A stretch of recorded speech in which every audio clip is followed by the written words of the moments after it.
Bismillahirrahmanirrahim. Dear student, Assalamu alaikum warahmatullahi wabarakatuh. Today our topic is from related to the class 6 science, and the chapter name is the cellular organization of plant and animals. The topic is here we will discuss today the in our lectures. अगर हम किसी चीज़ को, वो है sales का मतलब क्या होता है बेटा? सेल्स का मतलब होता है खुलिये, यानी कि छोटे छोटे चीज़ें जिनसे मिलकर एक इंसान की लिविंग ऑर्गेनिज्म की बॉडी बनती है। अगर हम किसी ईंटों से बने हुए मकान को देखते हैं, when we see the at a brick of a house, then we can easily see that the brick are the small unit in it. तो हम देखते हैं वो ईंटें जो होती हैं जिनसे मिलकर वो मकान बना हुआ होता है, उसके छोटे छोटे यूनिट्स होते हैं। लाइक अ ब्रिक हाउस, जैसे कि पत्थर का या जो ईंटों का बना हुआ मकान है। All living things and the organism are made of the very small unit. छोटे छोटे अज्जा से मिलकर, ये छोटे छोटे टुकड़ों से मिलकर जो है वो इंसान का ये लिविंग ऑर्गेनिज्म, ये जितने भी जानदार हैं उनका जिस्म बना है।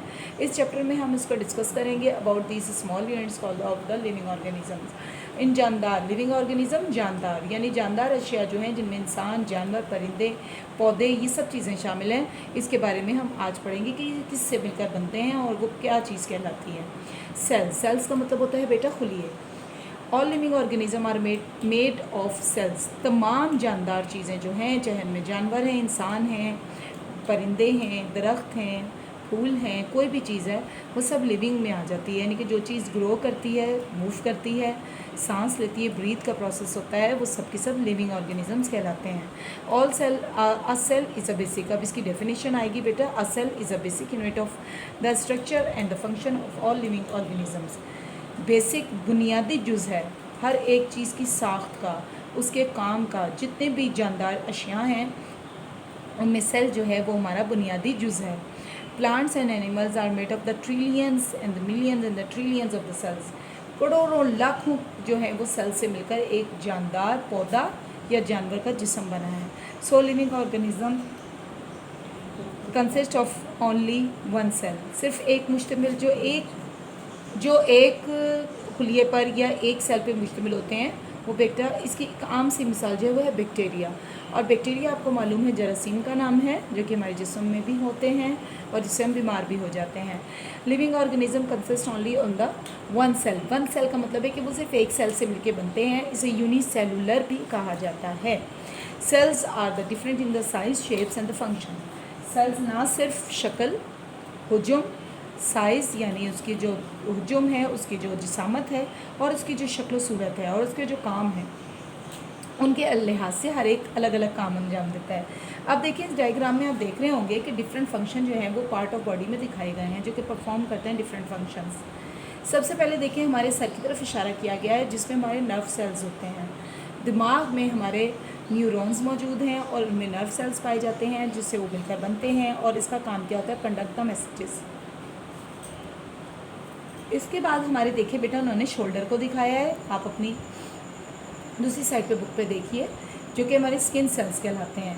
और ये इनका काम क्या होता है? कवर करते हैं हमारी बॉडी को और प्रोटेक्ट करते हैं inner layer of the parts of the body. इसके बाद हमारे पास तीसरे नंबर पे जो दिखाया गया है वो ब्लड सेल्स दिखाए गए हैं। हमारे अंदर खून मौजूद है और इसमें हमारे दो जिस्म के अंदर खून के दो तरह के सेल्स हैं। एक वाइट ब्लड सेल्स कहलाते हैं, जो कि fight against the germs and cause the disease. हर जो चीज़ें जरासीम कहलाती हैं या जिन चीज़ों से जरासीम से हम बीमार होते हैं, उनके खिलाफ वाइट ब्लड सेल्स जो हैं वो काम करते हैं। इसके बाद आ जाते हैं बेटा red blood cells. Red blood cells का क्या काम होता है? ट्रांसपोर्ट करते हैं ऑक्सीजन अराउंड द बॉडी।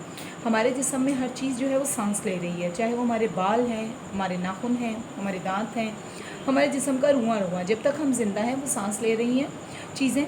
और जो सांस लेने वाले अज़ा हैं उन तक ऑक्सीजन ज़रे ज़रे का जो पहुंच रहा है, ज़रे ज़रे तक जिस्म के हर खुलिये तक या हर सेल तक पहुंच रहा है, वो हमें रेड ब्लड सेल के ज़रिए, खून के ज़रिए हमारे जिस्म तक पहुंचता है। इसके बाद डायग्राम में देखिए हमारे मसल सेल हैं, जिसे हम पट्टे कहते हैं। Contract and bring about the movement, सुकड़ते हैं। मसलन अगर हम आग के नज़दीक जाते हैं तो हम अपने हाथ को फ़ौरन पीछे कर लेते हैं, या बहुत ज़्यादा ठंडी चीज़ हो तब भी हम उसको छूते हैं तो हम उसको फ़ौरन हाथ को पीछे खींच लेते हैं। हमारे मसल्स या हमारे पट्टे जो हैं वो सुकड़ते हैं और वो हमारे दिमाग तक, नर्व सेल्स तक ही पैगाम पहुँचाते हैं कि आपका हाथ जल रहा है, और फ़ौरन हम जो है मूवमेंट करना शुरू कर देते हैं। इसके बाद आप देखिए घुटने की तरफ, उन्होंने बताया है कि ये बोन सेल्स होते हैं, हड्डियों में पाए जाने वाले खुलके। Produce bones to shape and support body. ये हमारे बोन्स को शेप देती हैं, यानी हड्डियों को, हमारे जिस्म की जो हड्डियाँ हैं वो शेप देती हैं और सपोर्ट बॉडी और बॉडी को हमारे मदद मुहैया करती हैं। अब इसके बाद हम देखेंगे some cells are the large enough to be seen with the naked eye. कुछ ऐसे सेल्स होते हैं जो कि हम अपनी आसानी के साथ अपनी आँख से देख सकते हैं, जैसे कि योक ऑफ एग, जैसे आप अंडे की जर्दी कहते हैं। But most cells are the too much small, लेकिन कुछ सेल्स जो होते हैं वो बहुत छोटे होते हैं। We can not see them with our eyes, जिन्हें हम अपनी आँखों से नहीं देख सकते। We need a special instrument to see the cells, और जिनको हम खुलियों को देखने के लिए हमें ख़ास किस्म के इंस्ट्रूमेंट या आलात की ज़रूरत होती है। अब हम देखेंगे इसमें एक नीचे एक डायग्राम और बनी हुई है जहाँ हमारा टॉपिक आज एंड हो जाएगा इंशाल्लाह। The term of the cell, cell का जो हमारे पास इख्तलास या हमारे पास जो इसकी टर्म यूज़ की जाती है, first used by the English scientist Robert Hooke. सबसे पहले जो इसको दरियाफ्त किया या इसके बारे में जो सोचा या उसके बारे में जो काम किया वो रॉबर्ट हुक ने किया था 1665 में। ही ऑब्जर्व टाइनी या टिनी, एक ही बात है, टिनी box like structures in a thin slice of the cork. Cork को उसने काटा और उसके अंदर उसको माइक्रोस्कोप के नीचे रखा और उसके छोटे छोटे पीसों को काट के उसके स्ट्रक्चर को स्टडी किया कि उसमें क्या नज़र आता है। He called these structure cells, और इसने उसको सेल का नाम दिया। Which structure comes to your mind, और अब आपके जहन में इसका स्ट्रक्चर कैसे आता है। तो इंशाल्लाह कल हम माइक्रोस्कोप के बारे में पढ़ेंगे अपने अगले लेक्चर में। तो आई होप बेटा आपको अच्छे तरीके से सेल्स के बारे में समझ आ गया होगा।